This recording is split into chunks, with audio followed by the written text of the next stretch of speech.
Agora no seu rádio. JD1 no ar. As principais notícias do estado, do Brasil e do mundo. JD1 no ar. JD1 no ar. Apresentação Wesley Paiva. Apoio Senar MS. Transformando vidas.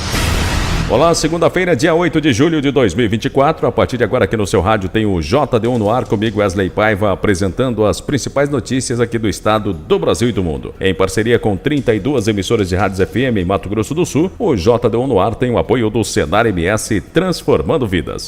Destaques do dia.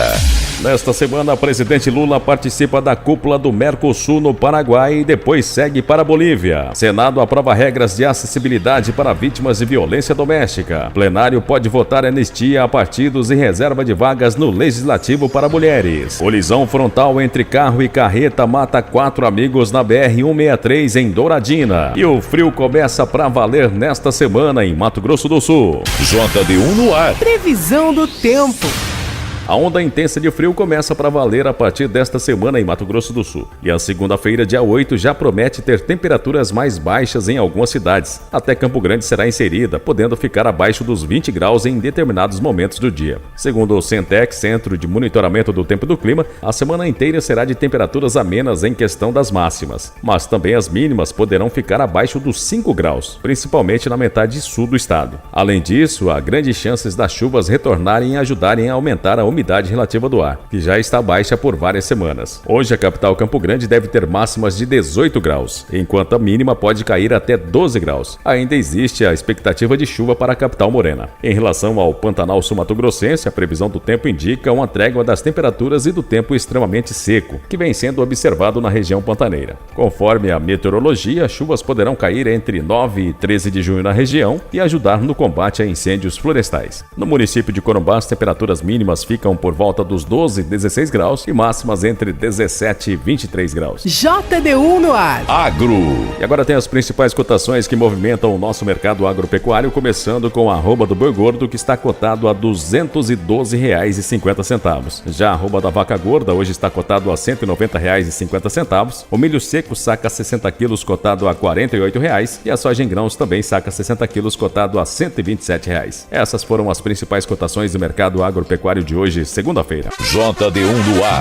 Notícias. Mulheres com deficiência que denunciarem violência doméstica ou familiar terão direito a um atendimento acessível nas delegacias e defensorias públicas. A determinação está em um projeto de lei aprovado pela Comissão de Constituição e Justiça. A reportagem é de Bruno Lourenço. Aprovado pela Comissão de Constituição e Justiça, o projeto de lei diz que é direito da mulher em situação de violência doméstica e familiar o atendimento policial e pericial acessível. O mesmo vale para serviços da Defensoria Pública ou assistência judiciária gratuita. A relatora Mara Gabrilli, senadora do PSD de São Paulo, diz que as repartições públicas têm que oferecer a acessibilidade na comunicação por meios tecnológicos ou pessoal capacitado a quem já se encontra em uma situação difícil. Se a mulher que sofreu a violência tiver algum tipo de deficiência, não é admissível que a ida à delegacia seja uma nova fonte de tensão e violência. O poder público tem o dever de propiciar meios de assistência digna a todos os cidadãos, e isso inclui acessibilidade a quem tenha deficiência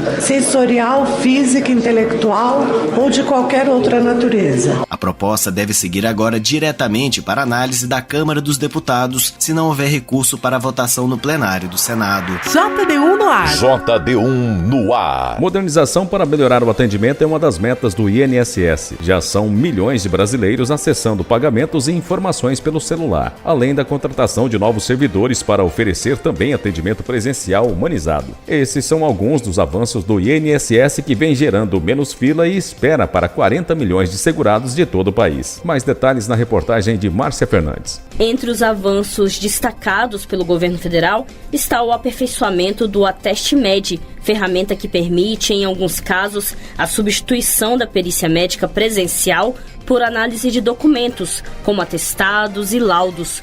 Outro avanço lembrado na cerimônia de 34 anos do Instituto Nacional do Seguro Social foi a modernização dos meios digitais de atendimento, como o aplicativo Meu INSS, que já possui 60 milhões de acessos por mês. O INSS também destacou o aumento na agilidade na concessão e análise de benefícios. O presidente do INSS, Alessandro Stefanuto, falou que a meta agora é reduzir ainda mais esse tempo. Foi o tempo médio de concessão líquido, em que nós estávamos num número muito grande, o número de 68 dias quando entramos, e hoje fechamos o mês de junho com 37 dias, sendo que o benefício por incapacidade está em 16 dias. Hoje nós temos 300 mil requerimentos de brasileiros em estoque, comparando com mais de 2 milhões que nós recebemos. E para garantir atendimento mais rápido a quem precisa, o quadro de pessoal do INSS vem sendo ampliado, segundo o Ministério da Previdência Social, com a posse de 1.276 novos servidores. E para ampliar a rede de atendimento no interior do país, o INSS tem firmado parcerias com prefeituras, outras entidades civis e com os Correios. O governo federal também está investindo na humanização do atendimento, com salas multissensoriais especiais para autistas. Reportagem Márcia Fernandes. Quer saber como 2 letrinhas viram notícias no seu WhatsApp? Facinho, facinho. É só mandar um simples oi para o JD1 981 35 98 88.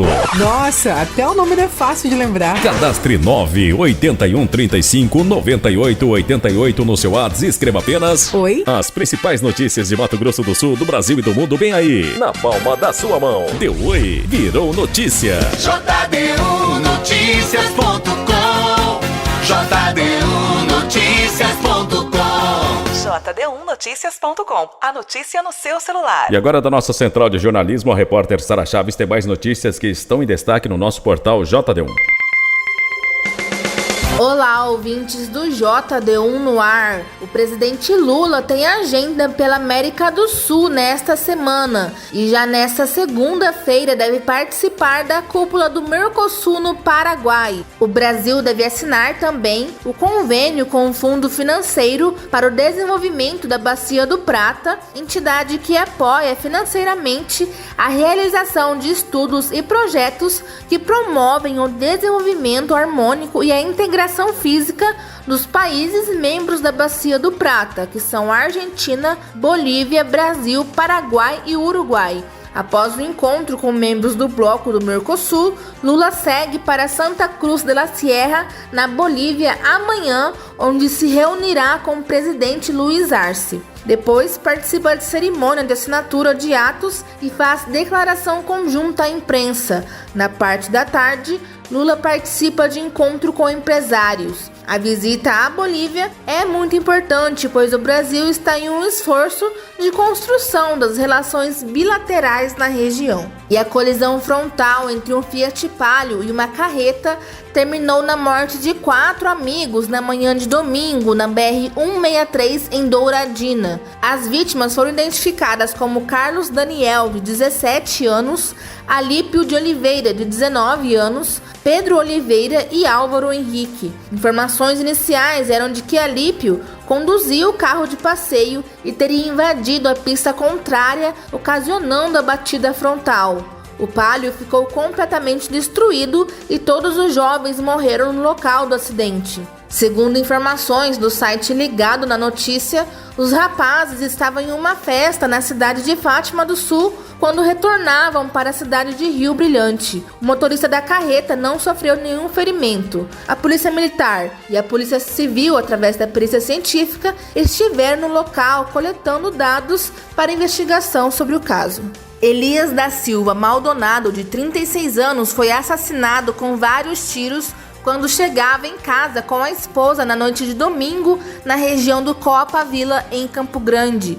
De acordo com informações obtidas pelo JD1 Notícias, através do boletim de ocorrência com relatos da esposa da vítima, o suspeito chegou de moto e desceu com um capacete na cabeça, segurando uma arma, e passou a efetuar vários disparos que atingiram a cabeça e as costas de Elias, que não resistiu aos ferimentos e morreu antes do corpo de bombeiros chegar ao local. Ainda conforme o relato da testemunha, o atirador fugiu na companhia de outra pessoa. Em conversa com a Polícia Civil, a esposa de Elias contou que não sabia se a vítima tinha desafetos, mas relatou que há cerca de 5 meses o sobrinho dele foi morto no bairro Rouxinóis e um irmão dele está desaparecido há 2 anos no Rio de Janeiro.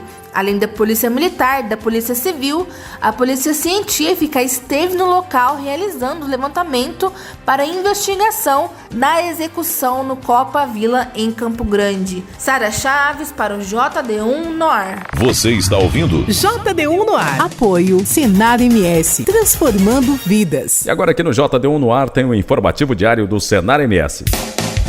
As informações sobre o andamento da cadeia de grãos em Mato Grosso do Sul são divulgadas semanalmente no Boletim Técnico de Agricultura do Sistema FamaSul. Nele você confere dados sobre o andamento das safras, condições das lavouras, análises, informações sobre o clima, comercialização, exportação e muito mais. Toda terça-feira uma nova edição em portal.sistemafamasul.com.br. JD1 no ar. Apoio Senar MS, transformando vidas. Já está em vigor a lei que passa a exigir em todos os níveis e serviços da prática desportiva ações de conscientização, prevenção e combate ao bullying no esporte. Esse tipo de violência envolve atletas, treinadores, dirigentes e torcedores e se manifesta pela agressão intencional, frequente e sem motivação, com o objetivo de intimidar, humilhar e causar dor e angústia na vítima. A reportagem é de Alexandre Campos. A lei sancionada pelo Executivo visa combater qualquer intimidação sistemática caracterizada por agressões físicas e psicológicas frequentes, intencionais e sem motivação, objetivando humilhar e causar angústia na vítima em todos os níveis e serviços da prática desportiva. Ou seja, as ações de conscientização e prevenção ao bullying devem acontecer não somente no chamado esporte de alto rendimento, que envolve atletas profissionais, mas também nas práticas desportivas escolares e recreativas. Durante a votação do projeto que deu origem à lei, o senador Rodrigo Cunha, do Podemos de Alagoas, lembrou as consequências do bullying no esporte. Quantas pessoas são desestimuladas ao saberem que vão se expor para defender uma cor de um time, para lutar pelo seu esporte, por aquilo que acredita, e sabendo que ao se expor vai ser julgada pela cor ou por qualquer outra situação que alguém queira diminuí-lo. Então isso é inaceitável. O senador Flávio Arnes, do PSB do Paraná, citou o caso do jogador de futebol Vinícius Júnior, que depois de ser vítima de racismo nos gramados europeus, denunciou o caso e viu a justiça espanhola condenar torcedores que o agrediram. JD1 no ar. JD1 no ar. O plenário pode votar anistia a partidos e reserva de vagas no Legislativo para mulheres. Quem tem as informações é o repórter Antônio Vital. Deve ser votada apenas em agosto, depois do recesso parlamentar, a proposta de emenda à Constituição que anistia os partidos políticos de punições pelo não cumprimento da cota de candidaturas e uso de recursos do fundo eleitoral para candidatas mulheres e candidatos pretos nas eleições de 2022. A proposta tem como autores mais de 180 deputados de diversos partidos e foi incluída na pauta de votações a pedido dos diversos líderes, com exceção dos do PSOL e do Novo, partidos que se manifestaram contra a anistia. O texto apresentado pelo relator na comissão especial, deputado Antônio Carlos Rodrigues, do PL de São Paulo, além de anistiar os partidos, muda as regras definidas pelo Supremo Tribunal Federal antes das últimas eleições. A proposta mantém a exigência do uso de 30% dos recursos do fundo eleitoral para candidatas femininas, mas reserva 20% das cadeiras na Câmara dos Deputados, nas Assembleias Legislativas e nas câmaras municipais para as mulheres. A mudança começaria com uma regra de transição de 15% já nas próximas eleições. O argumento usado para mudar as regras é que a cota para mulheres e pessoas negras foi decidida na véspera das últimas eleições, sem que os partidos tivessem tido tempo para se preparar, o que teria gerado insegurança jurídica. Além da anistia relativa às últimas eleições e a reserva de vagas para mulheres, a proposta define em 20% do total do fundo partidário e do fundo eleitoral o percentual de recursos a serem aplicados para financiar candidaturas de pessoas pretas. A inclusão do texto na pauta do plenário foi criticada pelo deputado Chico Alencar, do PSOL do Rio de Janeiro. Eu nunca vi um atropelo dessa forma. Se a maioria dos líderes partidários está topando, eles estão indo na contramão do sentimento da população. Aqui há subfinanciamento de pessoas negras nas campanhas e vai se anistiar. Há subfinanciamento da cota de mulheres e vai se anistiar. Há partidos que não prestam contas do fundo público e isso vai se anistiar. A proposta acabou retirada de pauta a pedido do deputado Odair Cunha, do PT de Minas Gerais, líder da federação formada pelo PT, PCdoB e PV. Ele defendeu a votação da proposta, mas argumentou que mudanças feitas de última hora no texto precisavam ser mais bem analisadas. Há um acordo do conjunto da maioria dos partidos no sentido de esse texto ser tratado. Ele precisa ser tratado porque o TCE regulamentou normas eleitorais inovadoras em relação ao sistema jurídico brasileiro. Nós precisamos corrigir isso. Agora, há uma diferença importante entre o texto apresentado anteriormente e o texto que está sendo debatido pelo ilustre relator, deputado Antônio Carlos. Ainda não há data para votação no plenário da Câmara da proposta de emenda à Constituição que anistia os partidos políticos de punições pelo não cumprimento da cota de candidaturas e uso de recursos do fundo eleitoral para candidatas mulheres e candidatos pretos nas eleições de 2022. JD1 no ar. Esporte. E agora o repórter Dininho Almeida tem as últimas notícias esportivas. Olá, estamos chegando com informações de Olimpíadas, resultados dos jogos do final de semana dos campeonatos brasileiros da Série A, Série B, e também Eurocopa e Copa América. Olimpíadas de Paris 2024. O Brasil está de volta às Olimpíadas no basquete masculino. Em um jogo marcado por atuação incansável na defesa e muita garra e emoção, a seleção venceu a Letônia por 94-69 e garantiu vaga em Paris 2024. Depois de um primeiro quarto irretocável com direito a um lance incrível de Bruno Caboclo, a equipe manteve a pegada no restante da partida. O pré-olímpico foi disputado na casa dos adversários e teve ginásio lotado na capital Riga. Neste domingo, os jogadores e comissão técnica comemoraram a classificação às lágrimas. O Brasil se junta aos outros 11 classificados para os jogos. O país estará no grupo B, junto com Alemanha, Japão e França. A estreia dos brasileiros será no dia 27 de julho, contra os donos da casa. Copa América, quartas de final. No sábado, nós tivemos a Colômbia goleando o Panamá por 5-0 e Uruguai e Brasil ficaram no empate em 0-0, Brasil eliminado, com muitas críticas à seleção brasileira e também a Dorival Júnior. Na Eurocopa tivemos Inglaterra e Suíça empatando em 1-1, nos pênaltis a Inglaterra venceu 5-3, a Holanda venceu a Turquia por 2-1. A rodada de sábado do Campeonato Brasileiro da Série B teve o América Mineiro vencendo o Operário do Paraná por 2-0. A Chapecoense venceu o Goiás por 2-1. Na sequência da 14ª rodada do Campeonato Brasileiro da Série B, tem o Avaí enfrentando o Novo Horizontino e o Amazonas recebendo o Vila Nova. A 15ª rodada do Campeonato Brasileiro teve abertura com Flamengo e Cuiabá empatando em 1-1. O São Paulo vencendo o Bragantino por 2-0. No domingo, o Cruzeiro goleou o Corinthians por 3-0. O Fortaleza venceu o Fluminense por 1-0. O Juventude venceu o Grêmio por 3-0. Vasco venceu o Internacional por 2-1. O Vitória venceu o Criciúma por 2-1. E o Palmeiras venceu o Bahia por 2-0. O Atlético Paranaense ganhou do Atlético Goianiense por 2-1 e o Botafogo goleou o Atlético Mineiro por 3-0. Eu sou Dininho Almeida e esses foram os destaques esportivos do JD1 no ar. JD1 no ar, direto de Brasília. A comissão aprova projeto que prevê estabilidade para a trabalhadora que obtém a guarda judicial de criança cuja mãe morreu. A reportagem é de Laís Menezes. A Comissão de Trabalho da Câmara dos Deputados aprovou uma proposta que garante estabilidade de 5 meses no emprego para as trabalhadoras que tenham recebido a guarda judicial para adotar uma criança cuja mãe tenha falecido. A proposta já foi aprovada pelo Senado e prevê estabilidade após a adoção ou desde o recebimento da guarda judicial, medida já aceita pelo Supremo Tribunal Federal. A relatora do projeto na Comissão de Trabalho da Câmara, deputada Flávia Moraes, do PDT de Goiás, destacou que quem adota ou exerce algum papel de parentalidade, tanto materna quanto paterna, está consolidando um dever previsto na Constituição Federal, o princípio da prioridade absoluta à criança e ao adolescente. Nós estamos falando das trabalhadoras que adotam suas crianças, né, para que elas tenham o mesmo direito à licença maternidade que a mãe que gera o filho, né? Esse momento de adaptação da criança aos novos pais, né, diante do falecimento da própria mãe,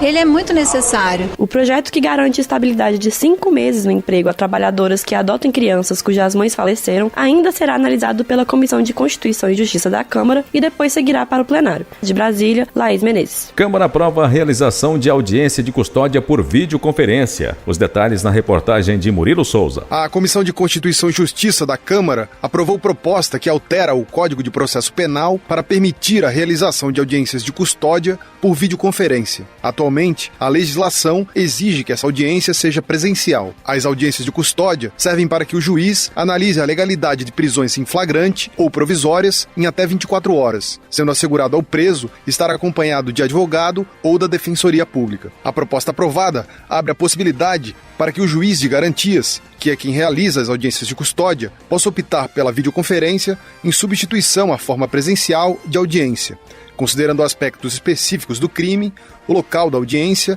a periculosidade do preso e os custos envolvidos no transporte e na segurança. O texto final foi proposto pelo relator, deputado Gilson Marques, do Novo de Santa Catarina, em substituição ao projeto original da deputada Júlia Zanata, do PL de Santa Catarina. O texto da deputada previa a videoconferência como opção para preservar a integridade física do acusado e, ao mesmo tempo, prestar um serviço público de forma mais eficiente. Durante a pandemia, o Conselho Nacional de Justiça chegou a permitir, por meio de resolução, a realização de audiências de custódia por videoconferência, mas a resolução foi posteriormente revogada. Para a deputada Júlia Zanata, a experiência mostrou que o uso da videoconferência é eficaz. Já foi falado aqui por diversos deputados de vários partidos a importância desse projeto e claro que houve um acordo aqui para deixar como estava originalmente no meu projeto, que é poderá. Esse projeto é para dar celeridade e até segurança, inclusive, para o apenado. Relator da proposta, Gilson Marques, chegou a propor em novo texto que as audiências de custódia por videoconferência tivessem preferência em relação às presenciais, mas acabou convencido do contrário por colegas. O projeto aprovado define ainda cautelas que deverão ser levadas em conta pelo juiz de garantias no momento de decidir pela audiência presencial ou por videoconferência. Para evitar abuso ou constrangimento ilegal, o texto determina, por exemplo, que o exame de corpo de delito seja realizado antes da audiência de custódia. Além disso, prevê o uso de uma ou mais câmeras para monitorar a entrada do preso na sala e para assegurar que ele permaneça sozinho durante a oitiva, garantida a presença física do advogado ou defensor. A proposta que permite que audiências de custódia de presos, em flagrante ou provisoriamente, sejam feitas por videoconferência, já está aprovada pela Câmara e pode ser enviada para análise do Senado. De Brasília, Murilo Souza.